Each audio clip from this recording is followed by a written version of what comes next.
Relationships don't usually just end overnight. It's not some sudden crash. It's more like they fade away slowly, right? First, it's just a late reply. Then the conversations get a little bit shorter, a bit more shallow. The emotional effort just kind of drops off. And then one day you wake up and total silence just feels completely normal. Well, welcome to today's Explainer. We're going to be digging deep into a really fascinating analysis on the psychology behind why we emotionally disconnect. Let's jump right in.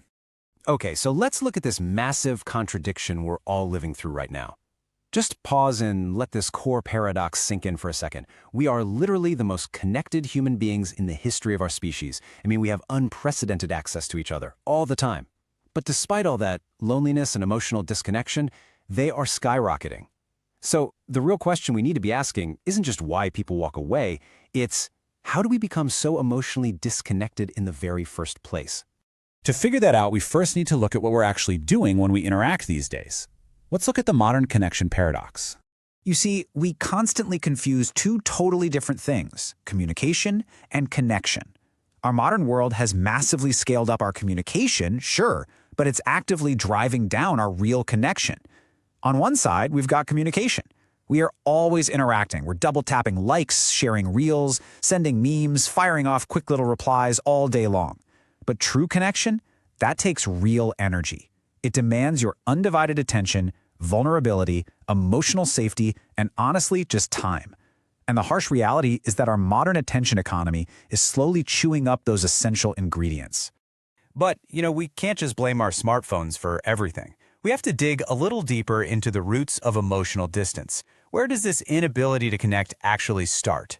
So here's a crucial point. Most people don't just randomly decide to be emotionally distant when they grow up. According to developmental and cultural psychology, this behavior usually stems from emotionally unsafe childhood environments. When a child's feelings are constantly brushed aside, or if being vulnerable is treated as some sort of weakness, the developing brain learns a very specific, hardwired pattern. It learns that emotional closeness equals risk. So as adults, these folks really struggle to open up. They avoid the tough conversations, and they pull back emotionally. And the real tragedy here? They often think those emotional walls are a sign of independence, when really, they're just heavily shielded. And that internal shielding has some pretty devastating real-world consequences on our friendships and our romantic partnerships. It leads directly into what we'll call the slow relational fade. There is a really hard truth we all need to internalize. Relationships die from repeated emotional absence. This is absolutely crucial to understand. The vast majority of relationships out there do not explode over some dramatic, cinematic betrayal. They don't. They literally starve to death. The human brain requires consistent emotional signals to keep a connection alive. We're talking about active listening, undivided attention, emotional responsiveness. When those signals dry up, your brain physically starts dialing back its emotional investment in that person.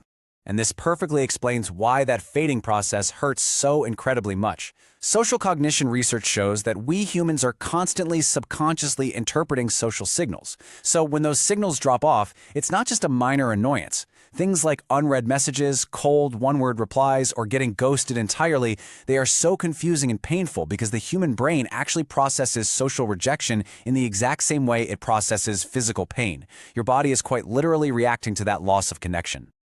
Now let's layer that deep psychological pain with the world we are actually navigating today. Let's look at culture and digital illusions. Today, so many of our relationships are built entirely on interaction instead of understanding. Think about it. We might know everybody's daily updates, what they had for lunch, what beach they went to on vacation, but we have absolutely no clue what's going on in their inner emotional world. Social media has made us hyper-visible to each other, yet entirely emotionally unavailable. We end up spending all our time performing rather than genuinely connecting. And that is exactly why our conversations can feel so painfully superficial, why we feel so emotionally drained all the time, and why, honestly, you could feel profoundly lonely even when you're standing right in the middle of a crowded room. We can really see how this compounding effect builds up when we look through specific cultural lenses, too. Cross-cultural psychology tells us that the culture we grow up in deeply shapes our emotional behavior. Just as an example, if we look at the hidden emotional structure of Indian society, we see very strong patterns of emotional restraint. There's a heavy focus on protecting the family's image, navigating immense social expectations, and relying heavily on indirect communication. In a lot of these households, love absolutely exists, and it runs deep, for sure.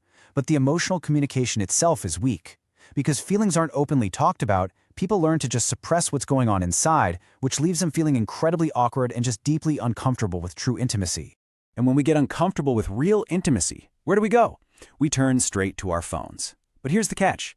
The brain completely knows the difference between digital stimulation and real connection. Social media gives us a cheap dopamine hit, right? A quick notification that temporarily masks the loneliness. But it does absolutely nothing to create actual emotional fulfillment. Our human nervous system evolved over millions and millions of years for real, physical, emotional presence.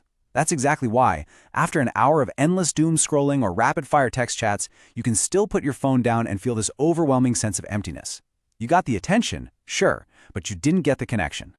So, how do we fix this?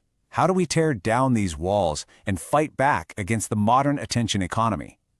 Let's move on to rebuilding authentic human connection.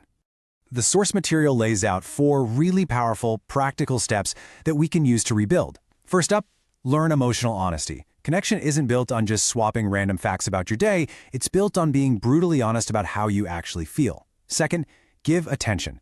In a world that is so highly distracted, offering someone your unbroken, undivided attention has genuinely become the rarest form of modern love.